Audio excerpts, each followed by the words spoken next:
wake up from the red pill delusion. Stop it.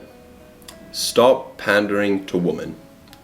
You all think and are trying to hustle your way to be the top G.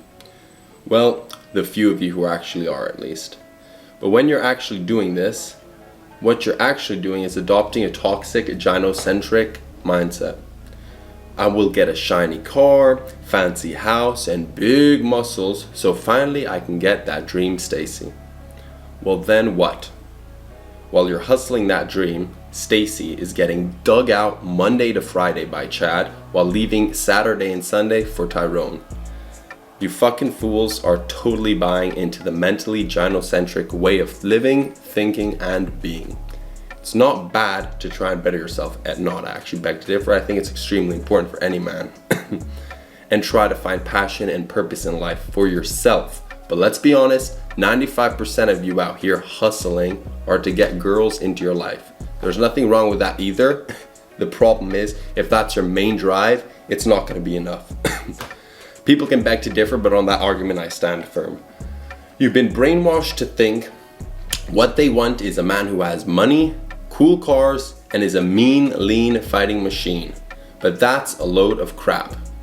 Now, I will counteract myself on this sentence. Women like the money.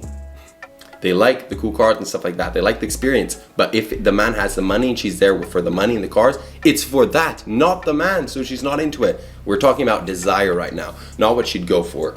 So, if that were true, then why are most broke, bummy, but hot and yummy dudes out here digging out your dream girls on a daily basis? That's because attraction is king. I will break down your delusion. Let's say you're an average 5 out of 10.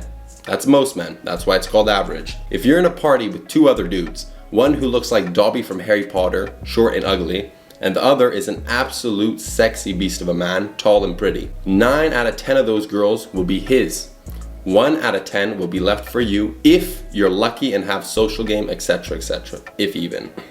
And there won't even be a smidge of a crumb left for the ugly guy. Now, let's say you and the ugly guy have a fairly good social standing and are fairly successful. You just passed maybe about 1 million in net worth each and got over 10,000 Instagram followers each. I'll pause for the ambulance. 8 out of 10 of those girls will desire and try to go home with the haughty thoughty of a man, while 2 out of 10 will be interested in you. 1 might find you cute and is also tempted by the weight of your wallet and social standing, while the second is fully and only in it for that.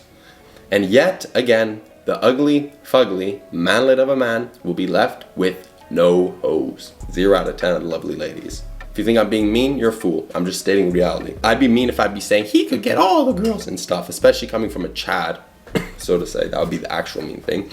Now let's say you have a huge amount of wealth and social status. You'll probably end up with 5 out of 10 of the women, while the charming Chad has the other half. Remember, we're still counting that charming Chad is still a normal ass dude. IRL with no Instagram or some crappy Instagram and totally average job. Pretty nice, right? Wrong. First of all, because most probably none of you will ever reach such wealth/social standing. I'm using Andrew Tate's sort of wealth as an example. But even so, if the sexy, seductive savage of a man has a decent amount of wealth and social status, you are back to the beginning, mogged out of existence. Now, I didn't make this to discourage you and take away your will to live.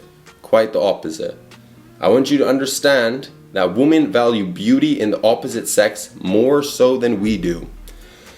How do I know this? Firstly, I've been in many social circles of women and have had my fair share of relationships. And the way women talk about men and their attraction to them is so much more detailed and pertaining to their looks than you would like to believe. Facts. Why do you think women are so obsessed with how they look? Because of social pressure and because we live in an evil misogynistic society that forces them to? Absolutely not. It's because they are projecting onto themselves the judgment they give to men based off of their own looks.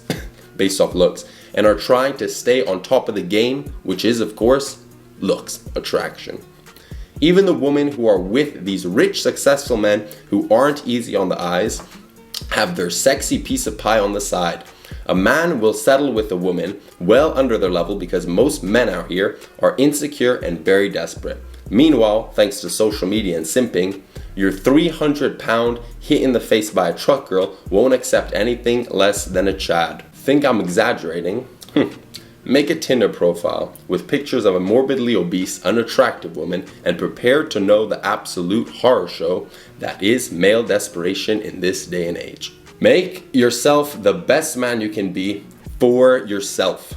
Try and better your looks based off of what women find attractive in a man, not what men find attractive to in a man, which is what most men do and fail by doing so. I'll make a whole video on the subject, seeing as it's so important and it's a big subject. And try and chase purpose and meaning in life, not only woman. Because the more you try to catch the cat and force it to be with you, the more it tries to get away. And it's the same with women. The most jacked, loudest, and economically wealthy man in the room isn't the one who takes the Stacy home. It's the tall, handsome, and naturally charming man. Remember that. Have a good day, gentlemen. Now I'm making this little after clip so you guys don't get the wrong idea, so I can clarify some things. Self-development's not bad. Trying to better yourself is not bad. Trying to even do things for women, so to say, is not bad. The problem is having a delusional mindset and setting yourself up for failure. I believe a lot of things Red Pill teaches gives too much hope. It's like you start gym and you're trying to be like Chris Bumstead. And they're saying, it's natty, dude, I'm natty and stuff. So you think you can end up the size of Chris Bumstead or something. What I am, I'm trying to Greg Doucette you, okay? That's what I'm trying to be, as authentic and down to earth as possible. Please keep on trying to self-develop. Don't give up hope. There are things you can do. There are some of you that are in some really bad, shitty situations, looks-wise and stuff, which will make things so difficult. But the average man will be able to end up with a woman. I mean, there is the rule that 50% of men in every generation end up alone, which is brutal. That don't mean you cannot have the chance for experiences with women in relationships. So what I'm saying is, I want to be able to give you the opportunity to be able to see things with a more clean scope, so you don't end up running in thinking it'll be sunshine and rainbows, where it can actually be really difficult. It can be very difficult, but this way you can face it with more strength instead of running up against the wall without having trained enough and just getting clobbered, okay? That's my perspective, guys. I really wish you an awesome evening or day, whatever you're doing, okay? Peace.